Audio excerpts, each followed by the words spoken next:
आइए मेरे प्रिय, आज के वचन की ओर हम लोग आगे बढ़ेंगे। और आज जिस विषय पर मैं बात करने के लिए जा रहा हूँ वह विषय है प्रभु से आशीष कैसे प्राप्त करें। प्रभु यीशु मसीह से आशीष हम कैसे प्राप्त करें, इस विषय पर आज हम सीखेंगे। आज हम सीखने जा रहे हैं प्रभु यीशु मसीह से हम आशीष कैसे प्राप्त करें। मेरे प्रियो, आशीष प्राप्त करना यदि हम चाहते हैं तो दो बातों का ध्यान रखें। प्रभु यीशु मसीह से हम आशीष प्राप्त करना चाहते हैं तो हमें दो बातों का ध्यान रखना होगा। पहला, अपने मन की अविश्वास की बातों को अनसुना करें। अपने मन की अविश्वास भरी बातों को हमें अनसुना करना होगा। और दूसरा, दूसरे लोगों के कहे गए अविश्वास की बातों को अनसुना करें। दूसरे लोग जो अविश्वास भरी बातें करते हैं उन बातों को हमें अनसुना करना है यदि हमें प्रभु यीशु मसीह के नाम से आशीष को प्राप्त करना है। तो मेरे प्रियो, आइए हम एक वचन देखेंगे। मरकुस 5 अध्याय उसका 36 पद है ना। मरकुस 5 अध्याय उसका 36 पद, जिसमें लिखा हुआ है एक आराधनालय की सरदार के विषय में। एक आराधनालय की सरदार को यीशु मसीह ने कहा, मत डर, केवल विश्वास रख। मेरे प्रियो, एक आराधनालय की सरदार की बेटी बीमार में थी और वो मरने वाली थी। और उस आराधनालय का सरदार यीशु मसीह के पास आकर के उसके चरणों में गिर जाता है, उसके पांव पर गिर कर कहता है कि मेरी बेटी बहुत दिन से बीमार में है, वो मरने वाली है, मैं चाहता हूँ कि तू चल। वो बुलाने के लिए गया था यीशु मसीह को मेरे प्रियो, और यीशु मसीह ने उसके साथ यानी कि हो लिया, उसके साथ चलना चालू कर दिया। और उसके पीछे में और लोग भी पीछे पीछे जा रहे थे। और बीच में हुआ क्या कि आराधनालय की सरदार जो था उसके घर तरफ से यानी कि खबर आता है और कुछ लोग आकर बताते हैं कि तुम्हारी बेटी मर गई है, गुरु को परेशान मत कर। लोग जो है कई प्रकार का बातें करने लगे कि सही में मर तो गई, अब क्या करें। अगर पहले गुरु वहाँ पहुँच जाते, अर्थात यीशु मसीह वहाँ पहुँच जाते तो कुछ हो सकता था। अभी कुछ नहीं होने वाला है, तो लड़की तो मर गई। बहुत सारी जो नेगेटिव जो लोग इनकी बातें करने लगे मेरे प्रियो, उस सारी बातों को जो है ध्यान न दे करके यीशु मसीह ने जो है आराधनालय की जो सरदार था उससे कहा, मत डर, केवल विश्वास रख। और यीशु मसीह उनके घर जाता है और लड़की जो है मर गई रहती है और सारे लोग रोते रहते हैं। लेकिन यीशु मसीह क्या करता है, उन परिवार के सारे लोगों को बाहर निकाल देता है ना, बाहर निकाल देता है। और यीशु मसीह उस लड़की के पास जाकर कहता है कि हे लड़की उठ।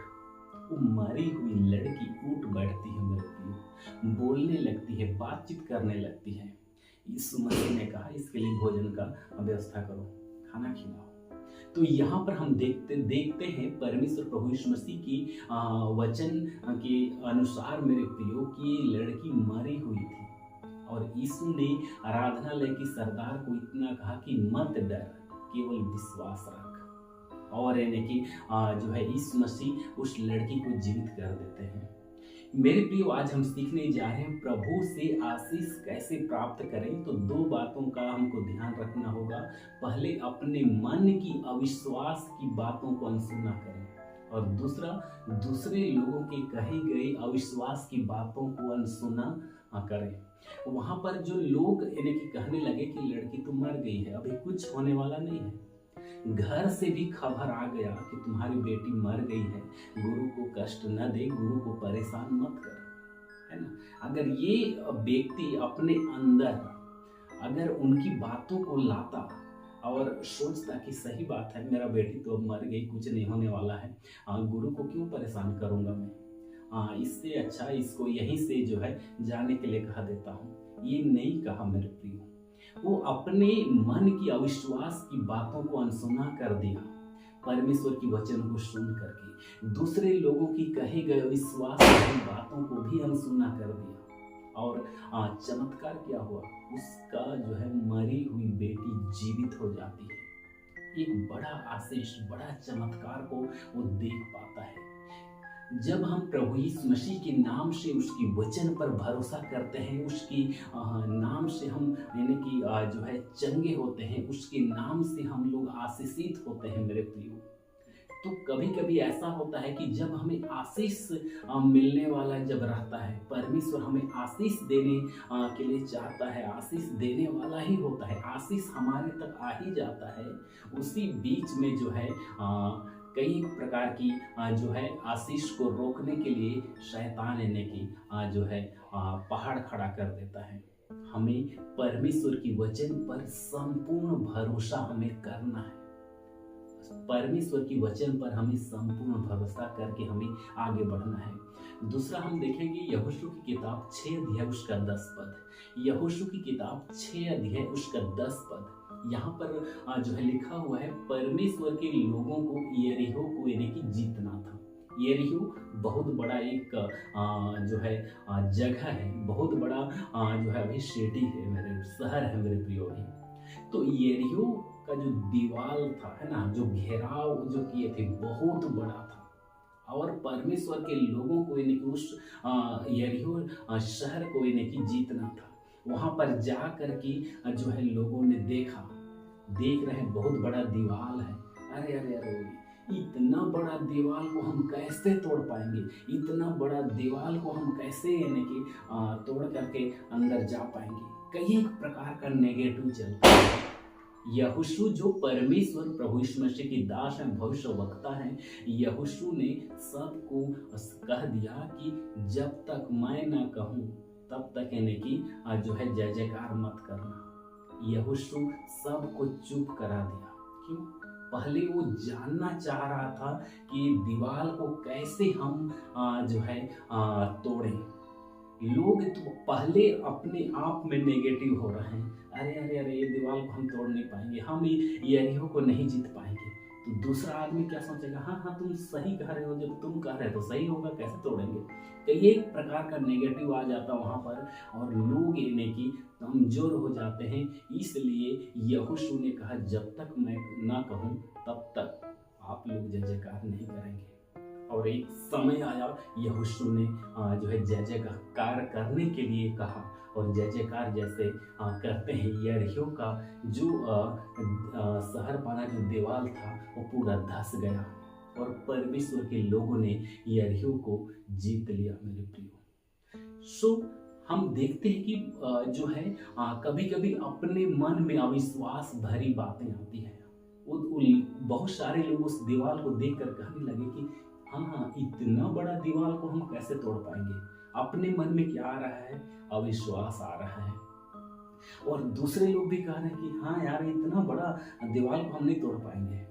तो क्या आ रहा है मन में, अविश्वास भरी बातें आ रहा है। तो अगर अविश्वास भरी बातें हमारे अंदर में आ रहा है, उससे हम मानते हैं, तो परमेश्वर की आशीष को हम प्राप्त नहीं कर सकते मेरे प्रियो। इसलिए अपने मन की पहले तो अविश्वास भरी बातों को हमें अनसुना करना है, हमें निकालना है, और दूसरे लोगों के द्वारा कहे गए अविश्वास भरी बातों को भी हमें अपने मन से हमें निकालना है। एक और वचन हम देखेंगे, दूसरा राजा 4 अध्याय उसका 4 पद। दूसरा राजा 4 अध्याय उसका 4 पद में हम देखेंगे, तो प्रभु की एक दास ने विधवा स्त्री से कहा। एक विधवा स्त्री थी और उसका पति जो है एक भविष्यवक्ता था, लेकिन कुछ जो है उधारे लिया था और मर गया। और जो विधवा स्त्री प्रभु के दास एलिशा के पास आती है और कहती है कि मेरा पति भविष्यवक्ता था, लेकिन उधारी लिया था और मर गया, और जो है वो व्यक्ति आकर के मुझसे कह रहा है कि अगर मैं उधार यानी कि वापस नहीं करती हूँ तो मेरे दोनों बेटों को वो यानी कि गुलाम बना देगा। अब मैं क्या करूँ। मेरे प्रिय प्रभु के दास एलिशा ने कहा, तो क्या चाहती है कि मैं तेरे लिए करूँ, तुम्हारे पास क्या है। वो विधवा स्त्री कहती है, मेरे पास थोड़ा सा हुंडी में तेल है। तो एलिशा ने कहा, ऐसा कर, तू जो है जितना तुम्हारे घर में बर्तन है वो सब में जो है पूरा तेल को थोड़ा थोड़ा डाल दे, और अगल बगल वालों से भी बर्तन ले आ, उसमें भी डाल दे, और हाँ याद रहे दरवाजा बंद कर देना। मेरे प्रियो, जैसा परमेश्वर की दास ने कहा वैसा वो स्त्री ने की, और ने की बहुत सारा बर्तन घर में ले आई, और जो तेल था उसमें सब में थोड़ा थोड़ा डाल दी और दरवाजा बंद कर दी। परमेश्वर का आशीष सब बर्तनों में यानी कि तेल भर गया। परमेश्वर का आशीष को देखें, सब बर्तनों में तेल भर गया। और परमेश्वर के दास ने कहा कि तेल को बेच दो और यानी कि उधारी तुम वापस कर दो। मेरे प्रियो, ये बड़ा चमत्कार जो है उस परिवार में हुआ, उस विधवा स्त्री के घर में हुआ। परमेश्वर की दास ने दरवाजा बंद कर देना क्यों कहा? परमेश्वर की दास ने दरवाजा बंद करने के लिए इसलिए कहा क्योंकि कुछ लोग आकर के घुस जाते और वहाँ नेगेटिव फैलाते।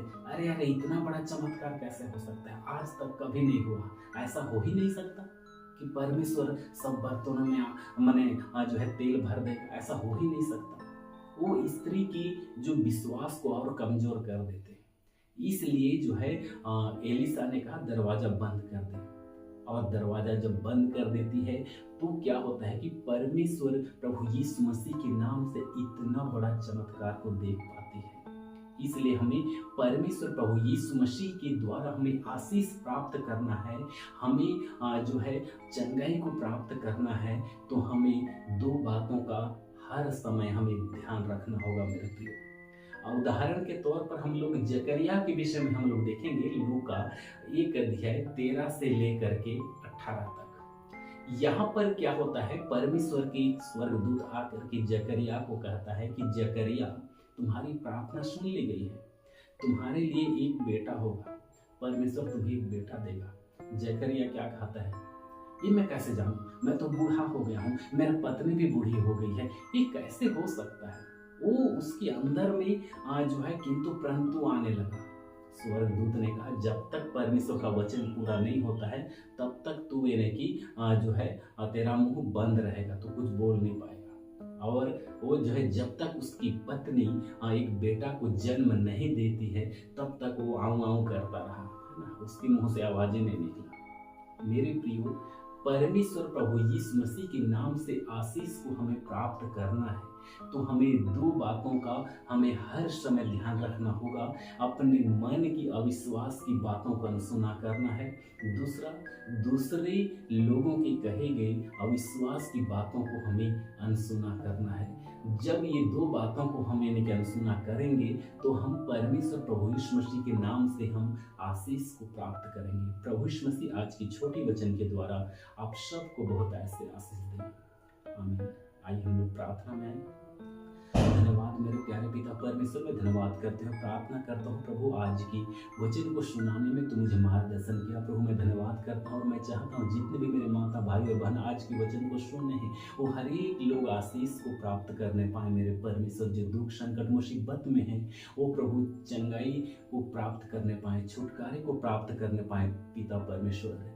हे उद्धार करता, इस समय सभी माता पिता और भाई और बहनों को आपके हाथ में सौंपते प्रार्थना करता हूँ, आत्मिक उन्नति की ओर आगे बढ़ने पाए सभी को तू मार्गदर्शन करना। ये छोटे मेरे दुआ सुन और स्वर्ग में तू ग्रहण कर दे। आमीन। धन्यवाद मेरे प्रियो आप सभी को। और यहीं से आज का हमारा यह वचन विराम लग रही है। कल हम फिर मिलेंगे एक नए वीडियो के साथ। तब तक के लिए आप सबों को प्रभु यीशु मसीह के मधुर नाम पर नमस्कार।